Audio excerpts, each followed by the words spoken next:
4.4 seconds to go. Woods with the ball, lost the handle for a second, and lost it again underneath Wensian. It goes! And Upper Iowa with the 1-point win over the Warriors.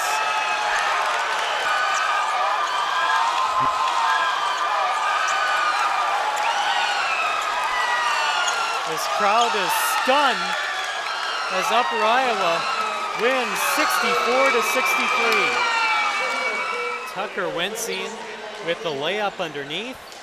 He ends the game with 17 points to lead all scorers. And Upper Iowa does it again. They won against the Warriors in Fayette last year, and they take one here on the Warrior home court at McCowan Gymnasium, 64-63. We'll take a break here on HBC TV 25. Back with the Ultra Federal Credit Union postgame show right after this. Xavier Humphrey will inbound. Clayton Vetty on this side of the half-court line. Now to Tucker. Tucker will dribble up. Last second shot for Tucker is good! Anthony Tucker wins it for the Warriors!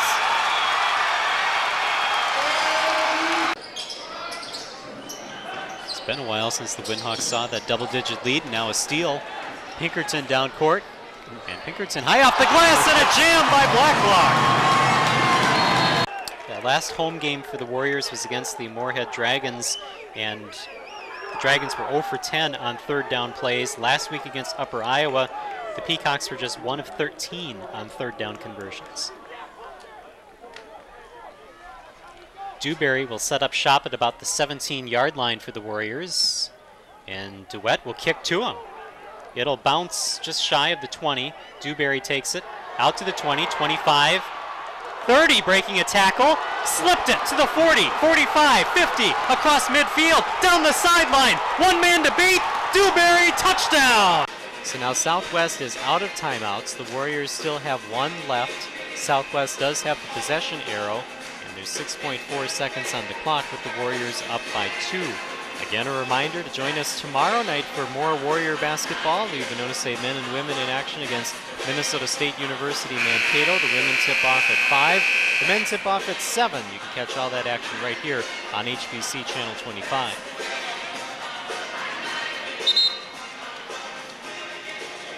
John Wahlberg, Anthony Tucker, Clayton Vetty, Xavier Humphrey, and Ben Fisher all out on the floor for the Warriors.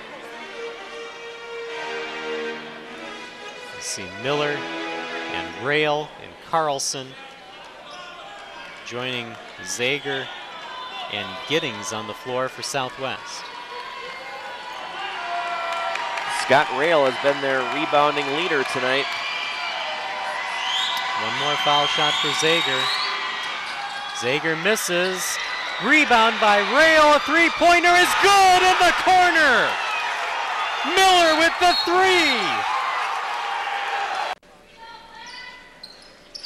And Brittany Early knocking down both foul shots. She has 15 points tonight.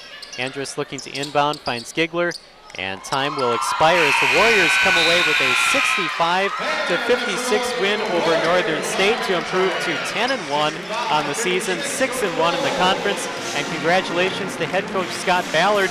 He picks up his 100th win as the head coach here at Winona State, and that is certainly a rarity. He now has 100 victories at 3 different schools.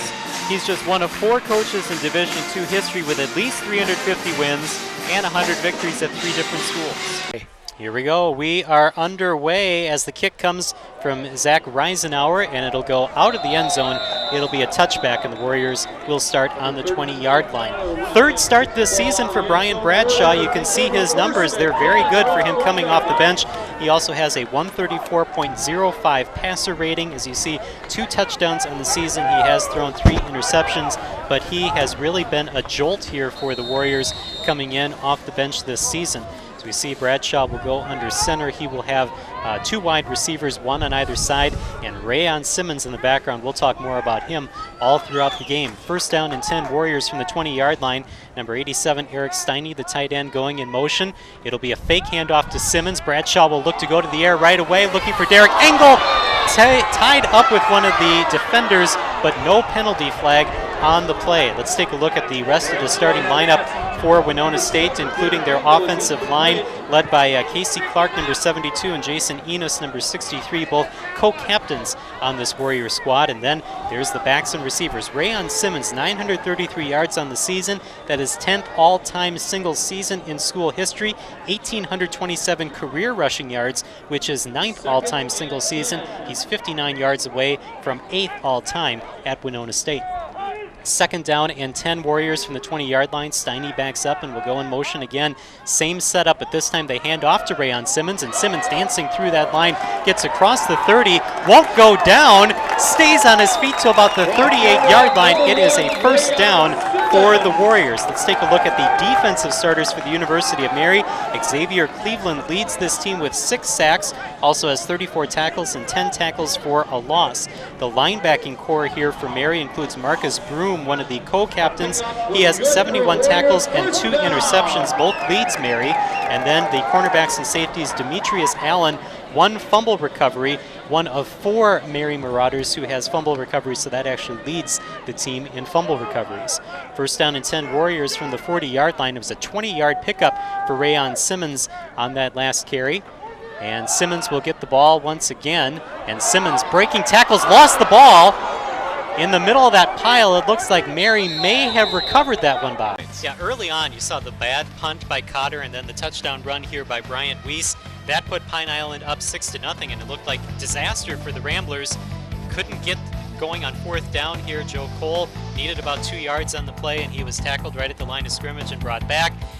And then things started to turn around a little bit. This weird punt here that was downed at the 1-yard line and then taken into the end zone. They said it was at the 1, so Cotter took over there, and they had some 3rd down conversions that they made. Here we have a stop by the Rambler defense on a Pine Island 4th down, so that didn't go. Pine Island was able to score once again as Marcus Frick with a 20-yard touchdown pass to Helland. That put them up 12-0 at that time. Tide kind of turned from there. And Joe Cole was the reason why the tide turned for the Ramblers. Here we see an 80-yard kick return from Joe Cole, breaking tackles, just being everything that the Ramblers needed. And at that point, the Ramblers then missed the extra point, so it was 12-6. But just a few seconds later, Cotter does this kick that bounces off one of the Pine Island players, recovered by the Ramblers. That set up a touchdown run by Joe Cole. It was a 40-yard touchdown run, and with a span of about 30 seconds, the Ramblers had scored 2 touchdowns and had tied the game. Now we get another odd kick by the Ramblers.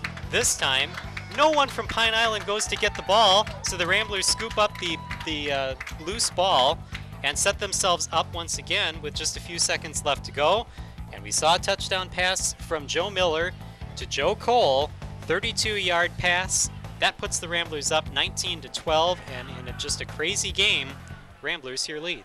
Improve for tomorrow night's contest. Yeah, the Warriors need to win against Bemidji State, because if the Warriors lose against Bemidji State and Minnesota Duluth wins tomorrow, Duluth, by virtue of having the tiebreakers, I believe, would take that 4th spot in the NSIC. But the Warriors win here tonight, 60-56. Michelle McDonald with 15 points, Natalie Gigler with 14, Mariana Dulas off the bench with 12, and Katie Wolf with 11 to lead the way. For Minnesota Duluth, it was Shelley Stemper who had 18, and Katrina Newman with 15. The Warriors improved to 13-8 in the NSIC, 17-8 overall with the win.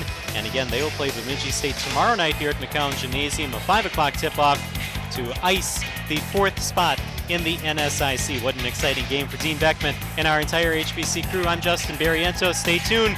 The Warrior men and the Bulldog men will do battle at approximately 8 o'clock. That's coming up here on HBC Channel 25. 14:28 left to go here in the second period. Windhawks up by 1, energized after their goal, and here they come again on offense. Hayes had that knocked away, but she'll go after it behind the net. Hayes giving chase. It was picked up by Sandvik, and then out of trouble into the neutral zone. Autumn Hayes with it again. Hayes 1-on-3 and a goal! What a shot by Autumn Hayes. Take a look at this.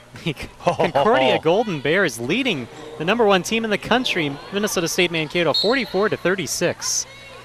Of of course, that's key for Warrior fans because if the Mavericks lose and the Warriors win, who hosts? Then the Warriors will host the rest of the NSIC tournament. We'll keep an eye on that for you as the game moves along. Warriors up by 13 right now. Start of the second period here at the SMU Ice Arena as the Lindenwood Lions hold a 1-0 lead over the St. Mary's Cardinals. 29 seconds into this game, Crystal Martin scored a goal for Lindenwood. That was the first and only goal so far. It was an unassisted goal, and the Lions have led since. Back behind the net, Lindenwood sending that out.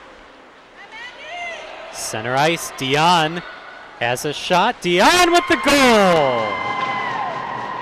Mandy Dion with her 16th goal of the season. And that puts Lindenwood in the lead 2-0 here over the Cardinals. And again, early scoring for the Lions. 34 seconds into the second period. And the Lions have their second goal. Dion unassisted. Boy, is this home crowd great or what? Yeah. You know when your guy is on the court, you just let him concentrate. You hear a pin drop in here.